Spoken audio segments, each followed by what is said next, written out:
सुबह सुबह का समय था। करण और अर्जुन दोनों भाई बाहर बैठे थे।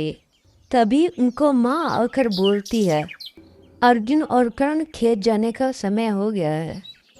तभी अर्जुन खड़ा होकर बोलता है, माँ सभी काम मैं ही करूँ क्या? मैं अकेला ही सभी काम करता हूँ। भैया मैं भी आपकी मदद करता हूँ पर आपको दिखता नहीं है। फिर दोनों भाइयों में आपसरी में बहस हो जाती है। फिर दोनों भाई सरपंच के पास पहुंच जाते हैं। गांव का सरपंच समझाता है और बोलता है, अगर तुम ऐसे ही लड़ते रहे तो गांव के खेत बर्बाद हो जाएंगे। अर्जुन। अब से खेत आधा आधा। करण। जैसा आपको ठीक लगे। फिर दोनों भाई अपने अपने खेत चले जाते हैं।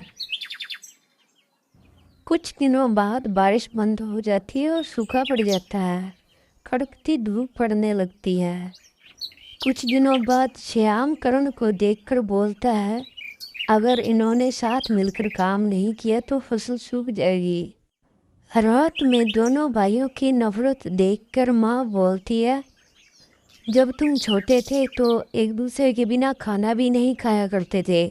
आज तुम खेत के लिए एक दूसरे के दुश्मन बन गए। दोनों चुप हो जाते हैं। तभी अर्जुन रात में सोचता है, करण इतना काम अकेले कैसे करेगा।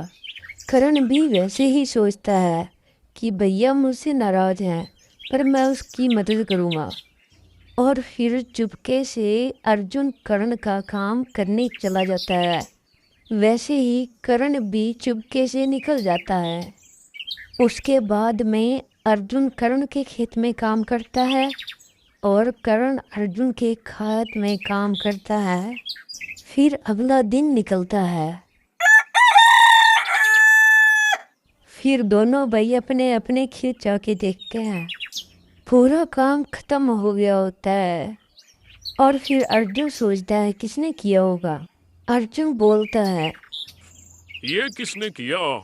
मैंने सोचा आपने किया होगा। फिर दोनों भाई एक दूसरे की तरफ देख के मुस्कराने लगते हैं।